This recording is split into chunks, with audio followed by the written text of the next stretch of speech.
Hi friends, welcome to என்னுலகம் VCR channel. இன்றைக்கி நாம் பார்க்க போகிறது ஒரு சூப்பரான துவையல் ரெசிபி தான், தேங்காய் துவையல். இதை எங்கள் ஊரில் சம்மந்தின்னு சொல்லுவோம். ஸோ கன்னியாகுமரி ஸ்பெஷல் சம்மந்தி எப்படி பண்ணுறதுன்னு பார்க்கலாம்.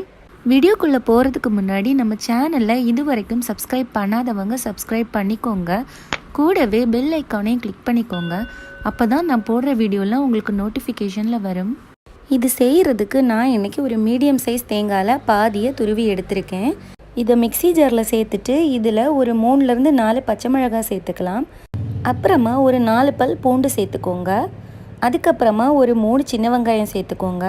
அப்புறமா ஒரு நெல்லிக்காய் சைஸ் அளவுக்கு புளியை ஊற வச்சு அதையும் சேர்த்துக்கோங்க.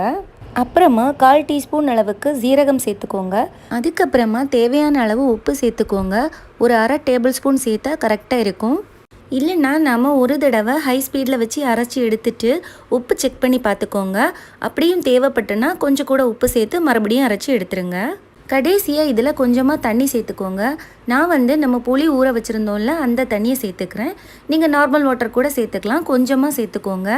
இப்போ இதை நான் அரைச்சி எடுத்துட்டேன். பாருங்கள், இந்த மாதிரி கரகரான்னு அரைச்சி எடுக்கணும். மை மாதிரி அரைச்சிடாதீங்க, அப்படி செஞ்சால் சம்மந்தி நல்லா இருக்காது. அவ்வளோதான், நம்ம கன்னியாகுமரி ஸ்பெஷல் சம்மந்தி ரெடி ஆயிடுச்சு.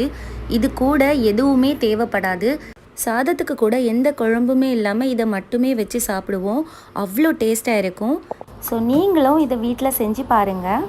அது கூட கொஞ்சமாக பூண்டு ஊறுகாயும், அப்புறமா 2 மோர் மிளகாய், 2 கொத்தவரங்காயும் பொரித்து எடுத்து வச்சுருக்கேன். இந்த ரெசிபி உங்களுக்கு பிடிச்சிருந்தா என்னுலகம் விசிஆர் சேனலை சப்ஸ்கிரைப் பண்ணுங்கள். கூடவே பெல் பட்டனையும் கிளிக் பண்ணுங்கள். அப்போ தான் நான் போடுற வீடியோலாம் உங்களுக்கு நோட்டிஃபிகேஷனில் வரும்.